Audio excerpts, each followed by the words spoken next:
This is the entrance lobby of Aga B&B in Yangon, my home for the next several days. Down there are bathrooms and showers. This is my room, ideally on the first floor, and simple, neat, with an air conditioner, which is great. This morning I'm doing a walking tour of Yangon out of the Lonely Planet guidebook, and we're starting dead center right where you see the number 2 at Suye Paya. Suye Paya.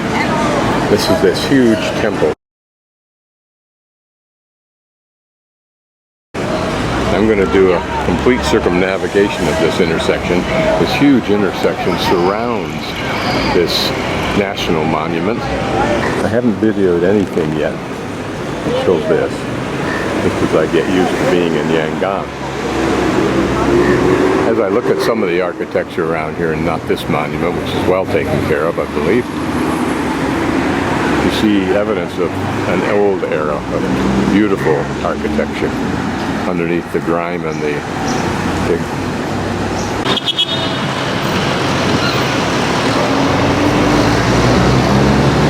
Moving just slightly around, so we're with the sun probably in the southeast a bit behind me, so we're looking to the northwest. Another view. Notice some of the larger skyscrapers here, which is new, and this monument over here that we'll see, and that building in that park. We'll go take a look at that. I get a closer look at that feature there. Those are probably stupas or some version of same. And there's a whole philosophy surrounding the design of these places.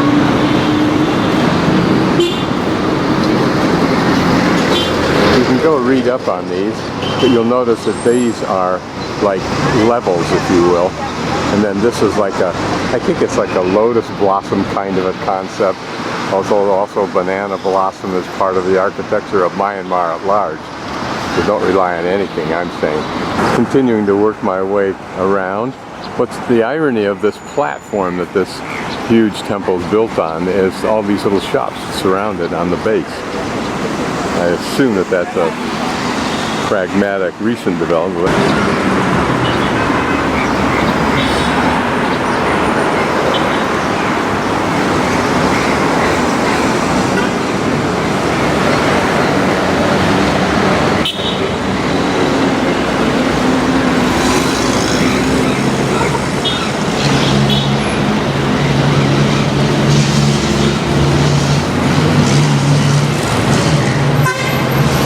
Each of those levels relates to some part of the concept and philosophy of Buddhism,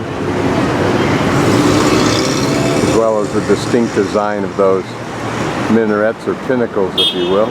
Notice this curious one in the background, almost looks like it's in a state of restoration, which it may be.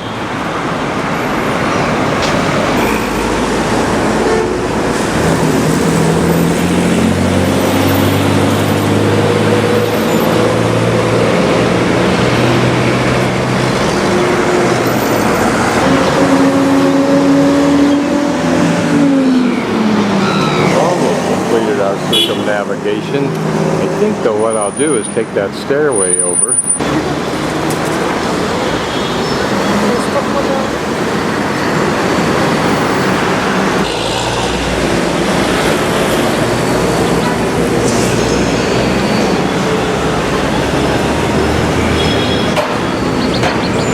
This building is pretty right across the street from the pagoda, or from the temple, but I don't know what it is. It looks like it says it's the Benghazi or Bengali Sunn, S-U-N-N, something or other, Central Mosque. This is one side of the City Hall, which is a very huge building.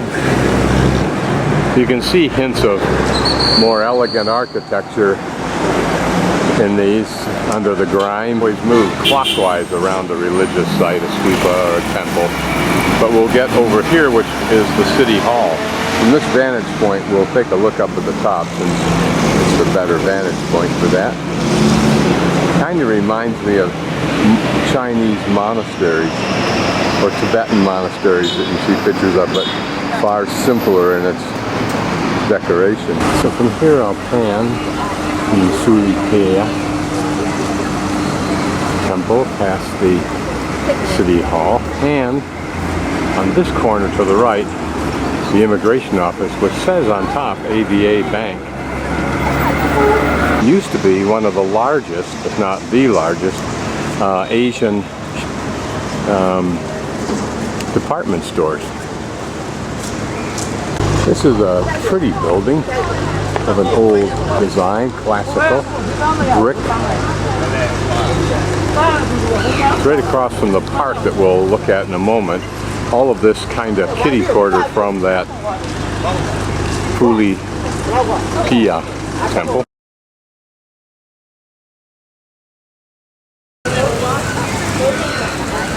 Okay, this park that we're in, I can't pronounce it, MahaBandoola or whatever it is.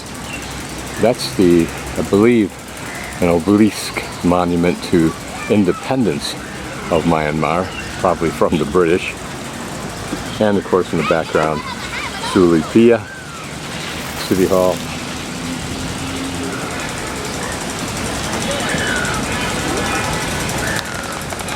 And that lovely building. Okay, now we'll continue our little cruise. And that church that I looked at may be the Baptist church rather than whatever I said it was. And we'll go down to the next big street, which is that one. Although I don't know if the sign will say that. And then we'll go south to number 6. I'm guessing this means chemist and or pharmacy.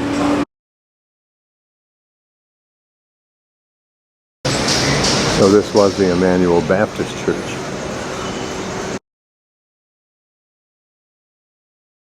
This is a pretty building. What it is, I have no clue, but you seldom see a building that's been kept up, let alone perhaps restored.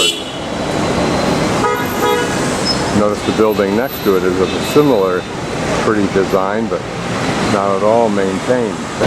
Just taking pictures of some of the buildings that once had a little bit of paint on them.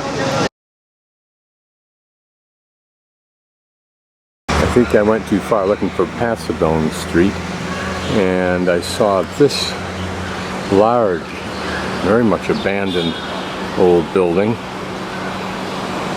Huge building really, on beautiful grounds, but not maintained for some reason. Wonder what it was. Here somebody has inserted what at its time and even now would be considered a pretty modern design building.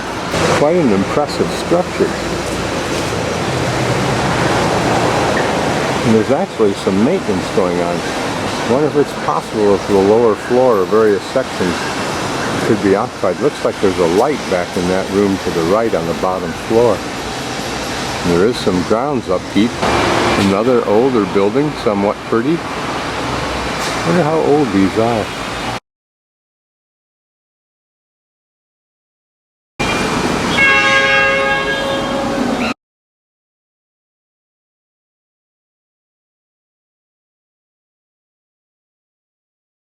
It ranges down. Here's another major section.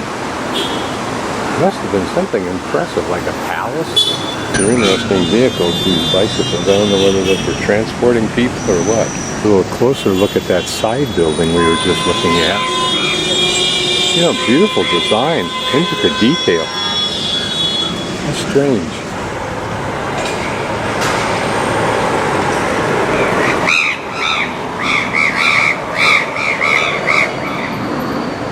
And look at those faux columns there. Nicely done. Still an impressive structure, what's left of it. And to add to the curiosity, notice a couple of blouses that are hanging on hangers on this dilapidated structure. Across the street is this Botataung temple grounds, which is in the west central Yangon area. It's literally right across the street from that huge structure I'm now in the process of walking around. Impressive, what looks like a main entry, or was a main entry. with that large tower in the background. What a shame, and yet perhaps someday it will be restored and have a purpose again.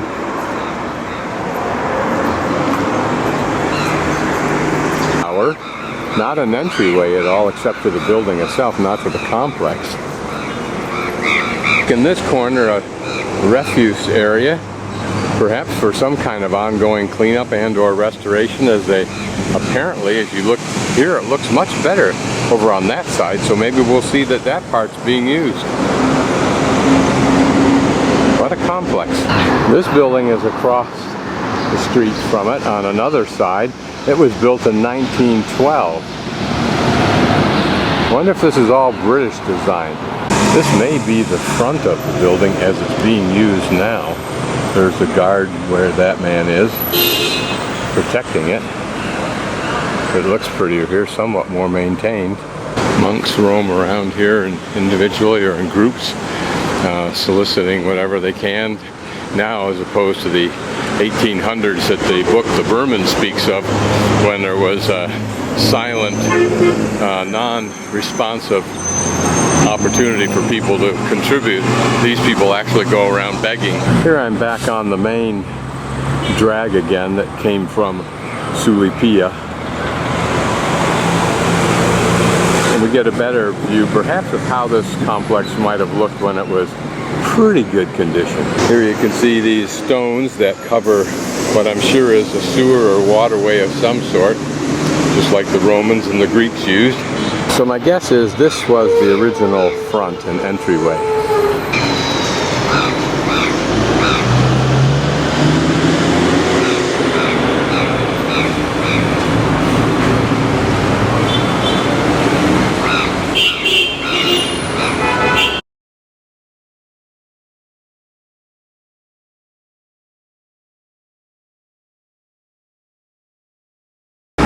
Again, a very pretty building if you look beneath the grime of it all.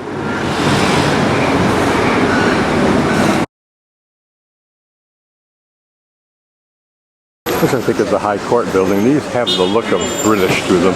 Across the street is this very modern building, probably apartment units up on top and something commercial down below. Pagoda Street towards the river, the Yangon River. Some more older buildings.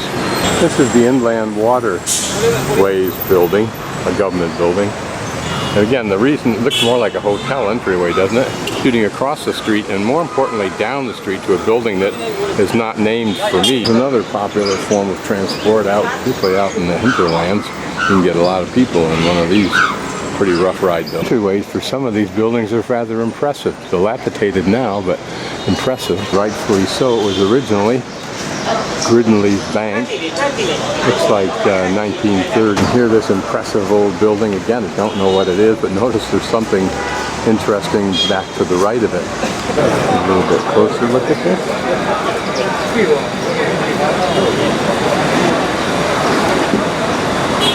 Come up on this walkway principally so I can get a view of the river from here. It doesn't look like that's an easy thing to do otherwise.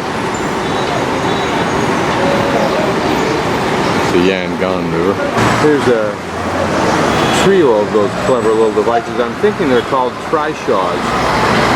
And so you just sit in the back of that and off you go. Or you could sit in the front. Maybe it holds two. I guess it does.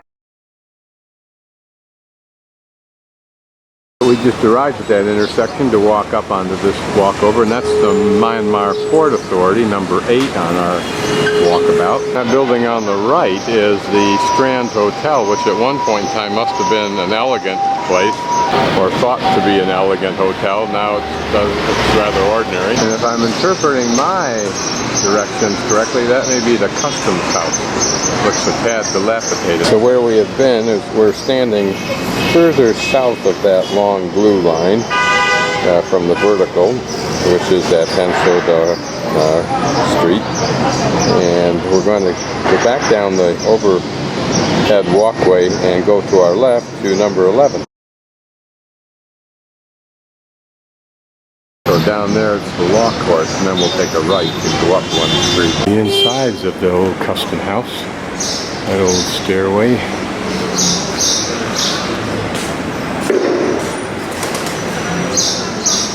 rather elegant piece of lattice work up there at the top. We'll go up and take a look at it.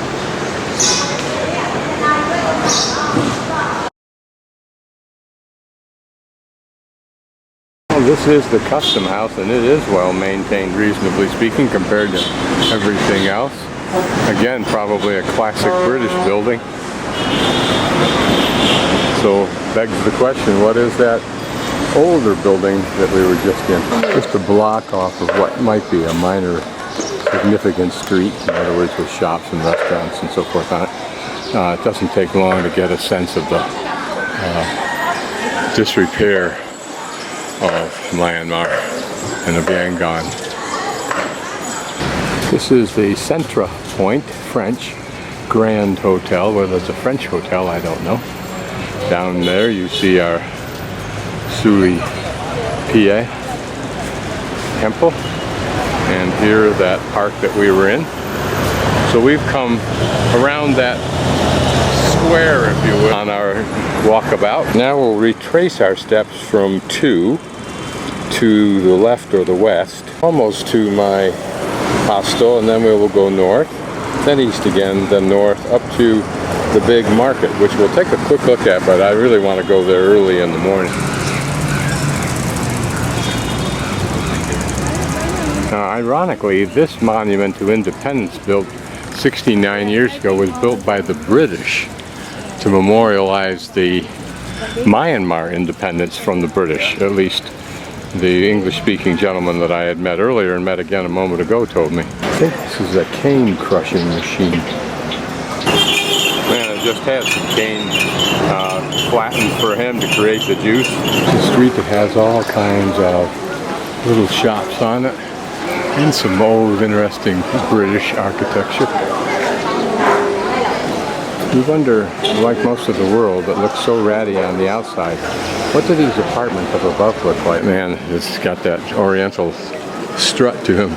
Talked a little bit of English to me. Down through here appears to be lighting, electrical, sometimes just boxes or a shop filled with various kinds of electrical wiring. Some of this used lights. Like much of the world, if you know where to go, you can get anything you want, anything you need.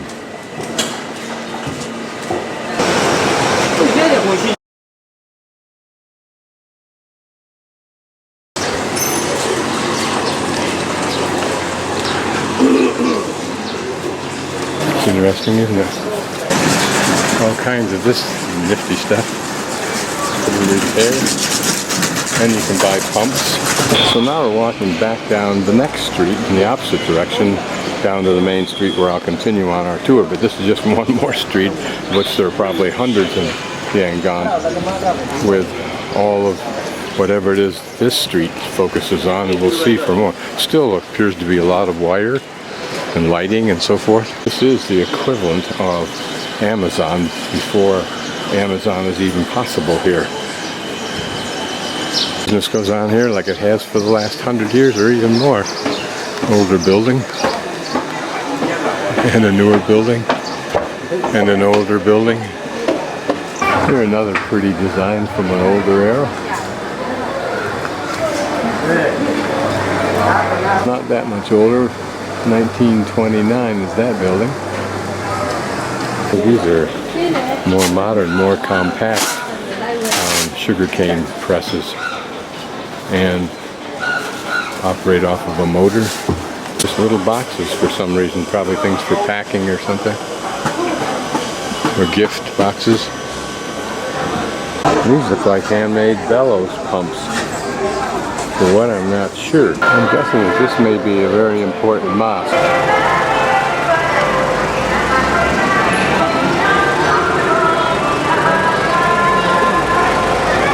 Number 14 down there should be Yeshu something or other synagogue. It's in about the same place as that last building, but that is more a mosque than a synagogue, I believe. So if I'm where I think I am, over there should be Theingyi Zei Market. That's that one right there. And then after that, open air market on the left side. I don't see how that is, but we'll walk up there and see what I can see. I don't know if this is the open air market or not. It's open air and it's a market, so who knows?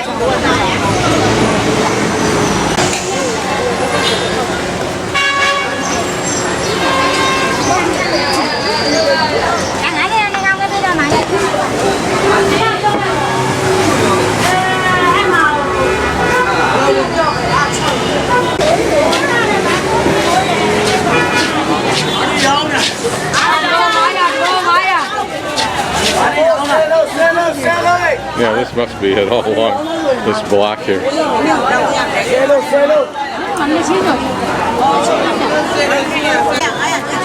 And here we can see a lady just finishing the pineapple treatment.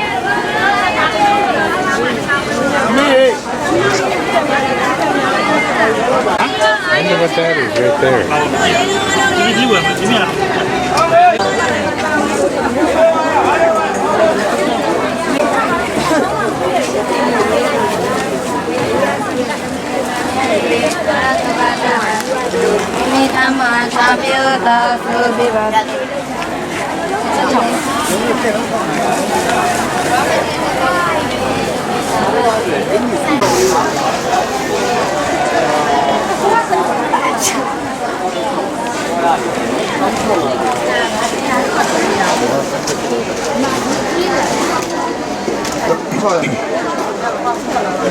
What they do with this?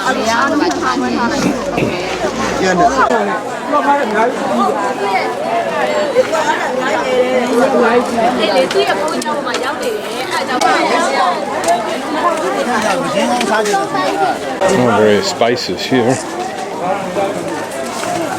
So you wonder what that is? Maybe some fish or something. I think that's what it is, a paste of dried fish. I love going through markets because this is where you see what human beings in this culture eat. And you also see similarities like the potatoes and the onions and the garlic and the ginger. Oh, and the peeled garlic. Now we're inside this market building. I don't know what they're selling here. Well, rope. Oh, look at this. I found it. Looks relatively new. Maybe not. Those are painted. So we'll just wander down through this market.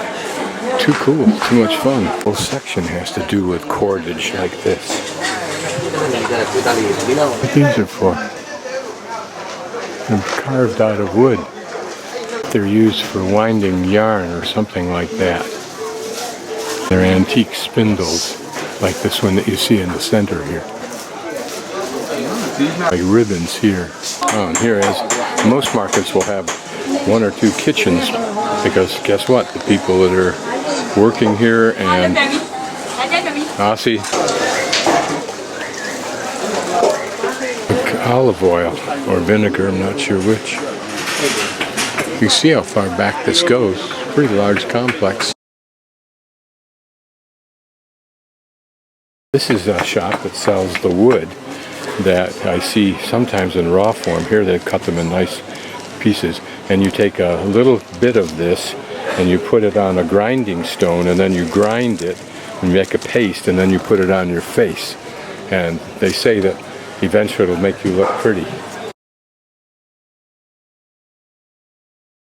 Some other kinds of soaps and so forth that will attempt to do the same thing. Medicine. Ah. To hold the medicine? Yeah. Ah. Huh. So this is, you are like an ancient pharmacy here. Pharmacy. Ah, very neat.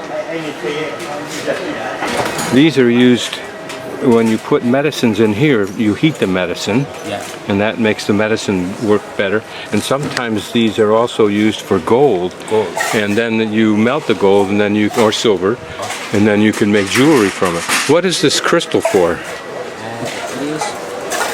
Sodium chloride. Ah, okay. Sodium chloride. It is used a tank of water. Yeah, the sodium chloride is used to purify water. Yeah, very good. Yeah. So if you know what you're doing, all of this has a purpose. And probably it'd be familiar to us if we had English names on it. Perhaps there's various kinds of fertilizers, insecticides, that sort of thing here. So these are okay. These are chemicals for mussels and that kind of thing. That's what this says. This is glue here. They're probably spices, but maybe seaweeds or various, probably the original plants. Who knows how much some of these are things that are used for cooking or other functions. This may be some, look at this, it's just pieces of wood. But these people know what they're used for. Some kinds of seeds, maybe tea or something like that. Maybe cinnamon, let me see. These look like a bunch of twigs and leaves. To them, it's either medicines or used for cooking or something along that line. Again, probably herbs or various grains or rices or quinoa. Oh, beans here. Yeah, here we got beans and other kinds of seeds for cooking and spices. I wonder if that's black rice that I use or something similar to it.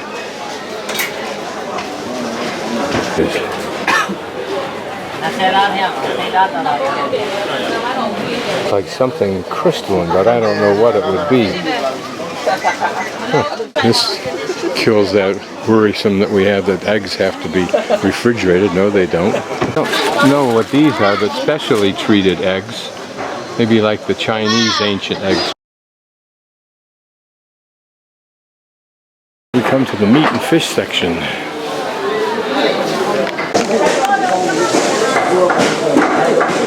Looks like a lot of dried fish, which I'm sure housewives in this country, like elsewhere in Asia, use for seasoning foods, and there's various spices there. Notice one of my favorite are these spices right here, like in China.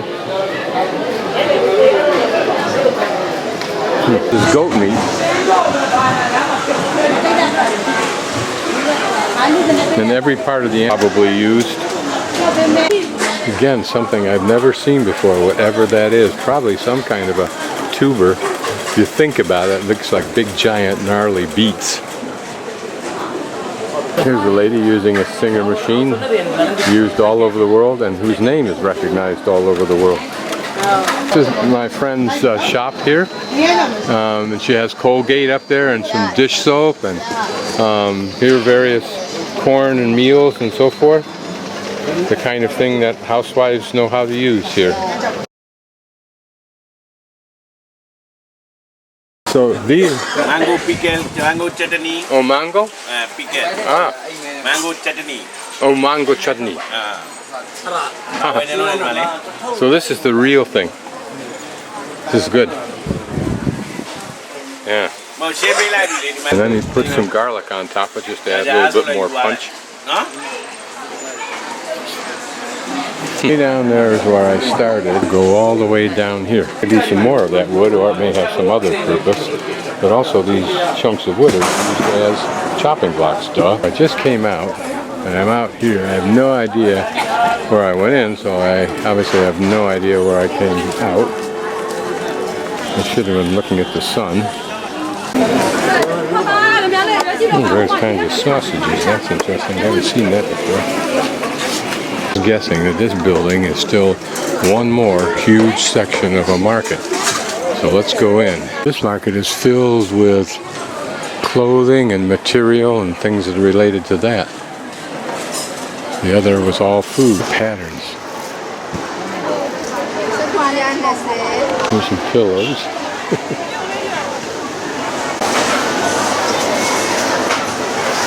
Just an unimaginable array of different colors and patterns, and they're already made into dresses.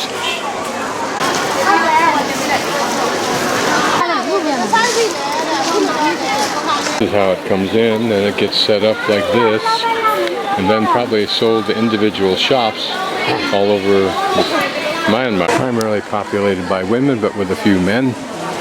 Again, and then this is all wholesale, although you can come in and buy retail if you want.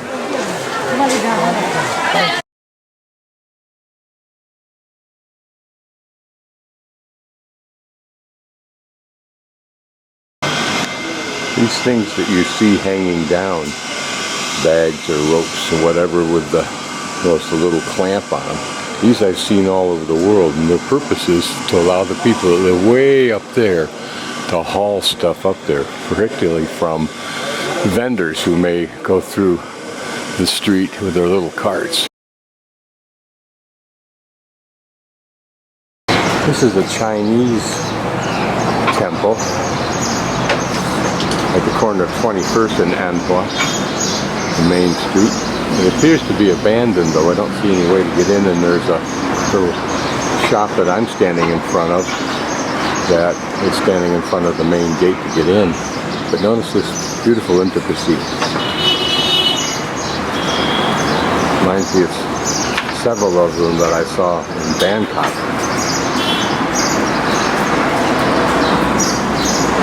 Beautiful colors, great detail. Ones in Bangkok had intricate carvings marching across the top of the roof peak. This is the main entrance. Perhaps I'm wrong, hopefully so. Yes, perhaps it opens later in the day, although it does look pretty ramshackled in there, but that may just be cultural. The camera can take us closer into those lions guarding the front door. They may not be lions, they may be historical characters that protect it. I don't know what this huge structure is that's being built. It could be considered huge, a grand scale. An impressive Catholic church. It looks almost new, doesn't it? Down there apparently is the market. Reading the map, I was going exactly the wrong way. And guess again, this is the Holy Trinity Cathedral in Yangon. Maybe I did read the map correctly.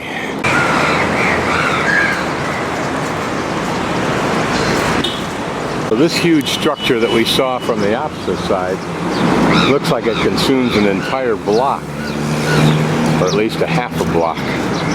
Parade of monks for their morning jaunt with their alms bowls.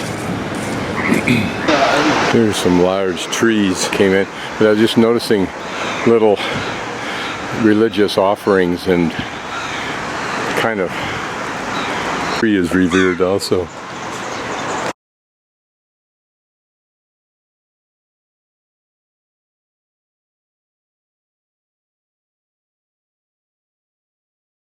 I'm sitting outside the front entrance, right down at the bottom in the center of this picture. I entered up where it says train station, the upper left hand corner, and of course there's the bathrooms over to our right. Looks like a train station. I know that they have trains, but they aren't it's not a very impressive infrastructure as this suggests. Apparently, I've just entered the market in the most bass-backwards way along that railroad, which is a dicey way at the very least, to enter here. Doesn't look like much is happening for what should be a major market, so who knows. Along that side to the right, because this was certainly not giving me any evidence that there was anything of substance here. I was wrong and right, it appears.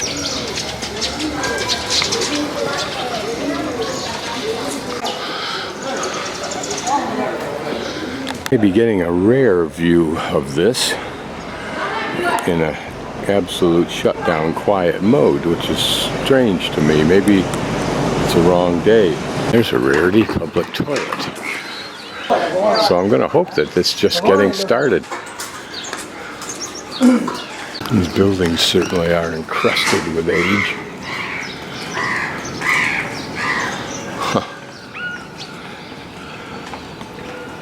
You can just imagine that these storefronts may be owned by the same family for generations, or not. And this brick, a black stone,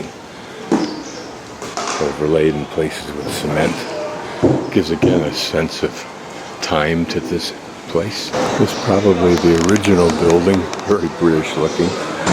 This is not the market that's favored by the local populace because it's too expensive. Perhaps catering to tourists and tour buses, although I see none in evidence yet. But a somewhat impressive entryway. I'm sitting outside the front entrance, right down at the bottom in the center of this picture. I entered up where it says train station, upper left-hand corner, and of course there's the bathrooms over to our right. It's interesting, an ATM. Something like 3-4 years ago, there were no ATMs in this country. I walk through as long as nobody stops me, as people begin to open up for business. I don't know if government registered means the prices are controlled. It's interesting to see business come alive each day. Interestingly so in a place like this. Ben Franklin lives. I wonder, as these girls start to get things ready, where the inventory is, since you would think that they certainly wouldn't leave it stored here overnight if it were valuable. The inventory would be locked away in these vaults that you see. And probably there's security here at night, like puppets.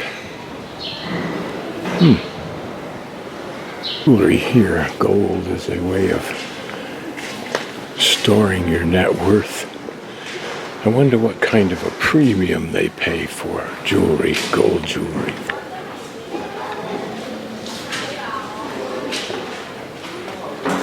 Here, bamboo and rattan may be made in the districts outside of Yangon. It's always fascinating that you can have shop after shop after shop, whether it's jewelry or vegetables, all with oftentimes pretty much the same stuff in them. These are pretty little flowers. Hopefully I'll come back here when it's popping and we can appreciate the contrast. I'm guessing that across the street we're looking at a rather extensive mosque. It's interesting how originally these places like this mosque may have been very beautiful and isolated in its entirety, and now it's embraced, if you will, by tawdry commercial shops at its base. Nature of the beast. You know they cater to Americans and Europeans when you see a toilet sign in English so blatantly displayed.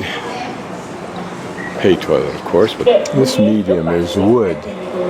You can see little pieces of veneer wood describing the grain of that linear log, and its cross grain at the end. And then it looks like probably there's some kind of scratching and slicing detail, if not some painting going on, like on the hairy skin of the elephant.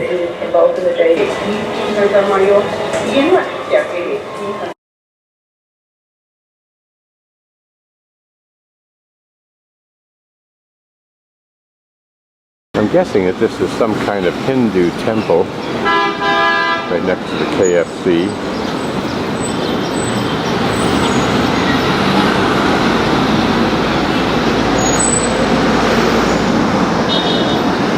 Probably an elaborate display of little sculptures explaining one of the stories of the Ramayana, I think it's pronounced, the great epic poem of India.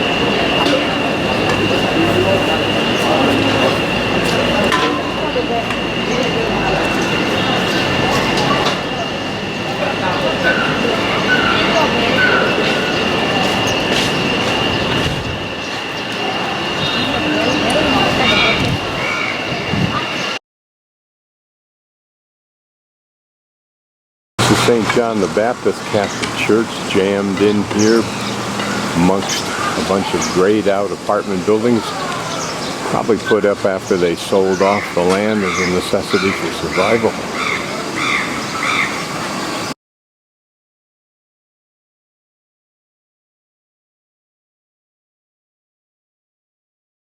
By this little street food stand here, and saw this lady eating whatever this is. It's very hot. in the way of soup, eat. And also there's some of that spiciness that I see often in China, their version of it. No idea what's in here, except there's noodles in here, but what else I don't really know. Corn, I think. Believe it or not, this kind of mess is optimistic because what it means is they're revitalizing at least this little patch of what has been ignored, an entire city for decades, while the military squandered its meager resources on itself. There are large generators all over the city. Some are much newer than this. They're designed to prevent or to provide electricity when the city's tawdry infrastructure system bails out on the residents. It also looks like the remnant of a mosque. It's always quite simple relative to Christian churches. Here we can see the slow, hopefully steady progression as the city freshens up. Sometimes very messy work. There's another pretty mosque. Getting a little bit closer to it.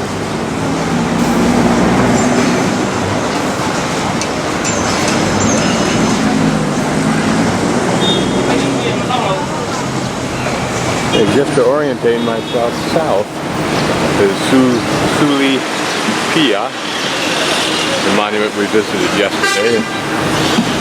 This street, which may be in the process of either being rebuilt and or restored, because some of the buildings are looking prettier, actually painted up.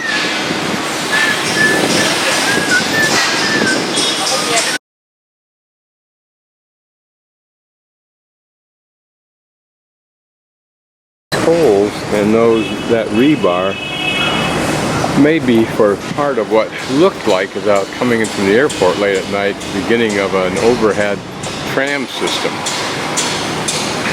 Can't believe they'd mess up this could be pretty boulevard by doing that, but don't really know. It's their country. Here a pretty little temple, simple but pretty. Squished in between these buildings, below grade. This is an overpass bridge. So it's interesting to look at the pretty detail on it. Someone once had a lovely vision. Maybe someday it can all be restored. This is the entryway to St. Mary's Cathedral. Impressive looking structure. Almost, I would call it New England, short, just because of the brick and so forth. That's just my interpretation.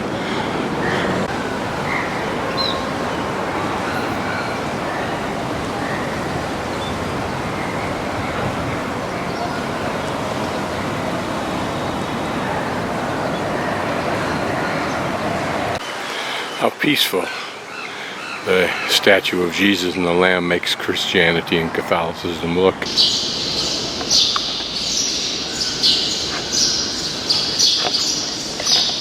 Filled with birds. To get in here, you can't get out.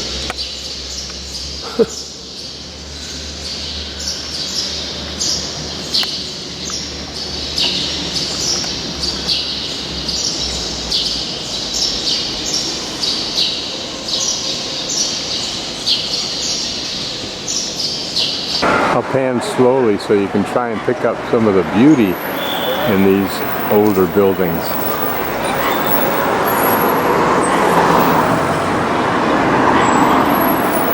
The fact that they're still standing suggests they could be restored without a whole lot of effort. A lot of paint and a lot of cleaning. And I think on this building, right about in the center, it says 1918. This is that structure I passed yesterday, that huge complex. It ranges all the way down to here.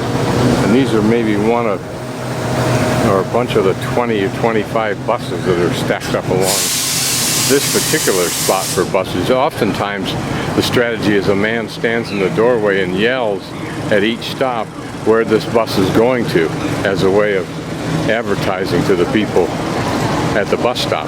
Brits invested an incredible amount of money in the areas they conquered and controlled and had to abandon ultimately. All this complex must have been a very rich and powerful area in its day. Things are converted to the use of the school and the playground in the back for kids. That's a darn good use for an emerging Myanmar.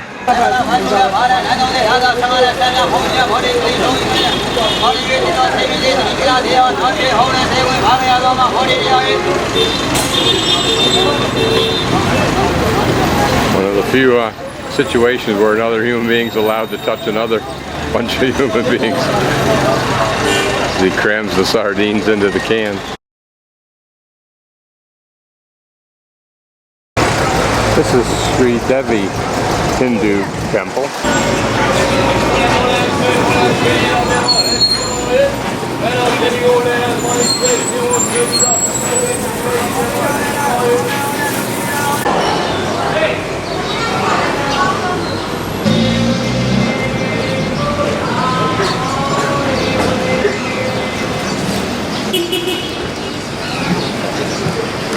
Amazing collection of piggies. Each one meaning something, of course.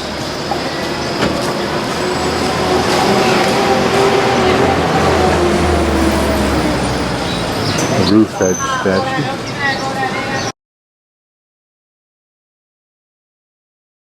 And immediately in the next block are two more temple-like buildings, at least this first one is.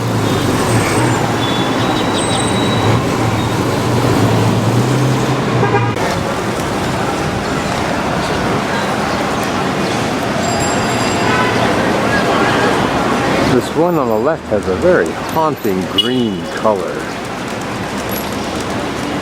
It reminds me more of the color of slime on a swamp, but I'm not trying to be negative. It's just interesting to see it here on a temple.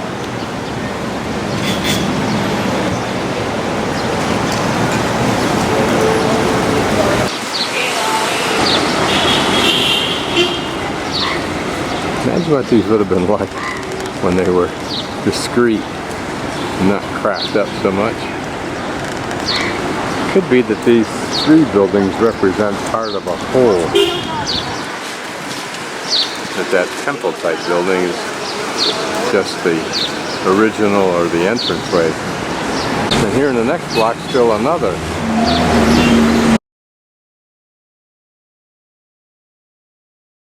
This gives an idea of the water distribution system in these buildings.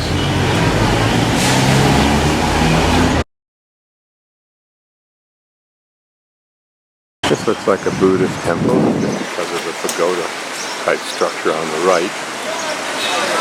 And this entryway in the same similar concept. This Baptist church tucked back into a space that probably once upon a time was wide open surrounding it. No more. Construction jobs here are done by hand labor. That cement was carried up to the floor, top floor, as well as every load of bricks, hand carried. And if that's what you have to look forward to. And that guy's slim. I couldn't handle those things. Couldn't get upstairs. His knee's already breaking down, as you can see from the device that he's got on his knee.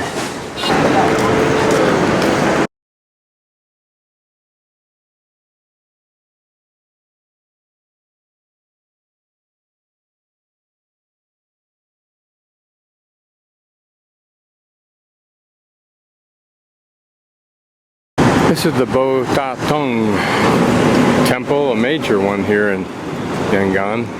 If I can get across the street safely, we'll go see it.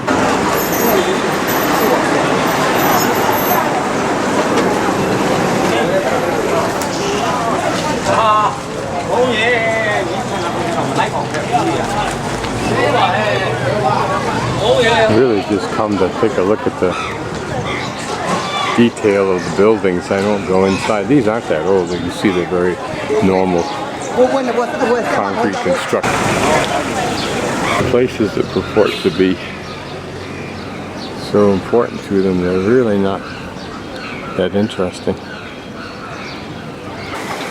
This is the jetty at Botataung, where I guess you can pay and have this fellow row you across, unless there's a motor hidden in there. And then there are other bigger ships that I'm not quite sure what they do. Look like liveaboards. Could be that they actually ply the river. It's like the slave days in America. Hauling sacks with rice or whatever that is, apparently from the other side, or maybe just from that transport ship. All of it done by individual labor. Wow.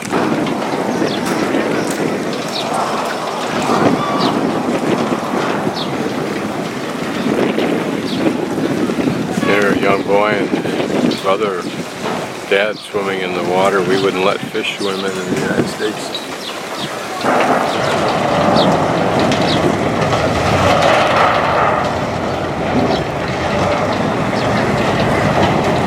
Of building from the day, the august British Empire. So now we're inside the Chinese temple. Very ornate, gold, as I saw in Bangkok also. Very good. Look at the detail. I'll focus in closely so we can see it here.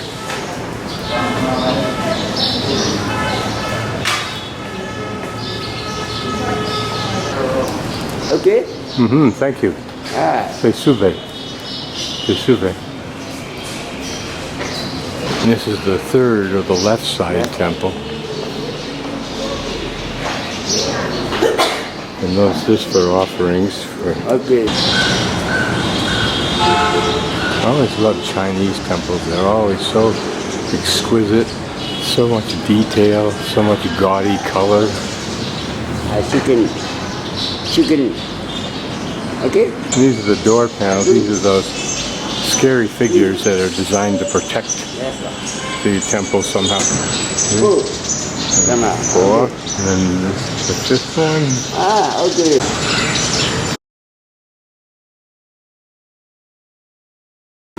So now I'm about to have a foot massage. I have begun the process into this wooden bucket. She has placed some warm water, and then from that basket she poured in something that I can feel. It's probably a toenail foot softener, who knows what. But anyway, that's the first part. This is my first and only foot massage.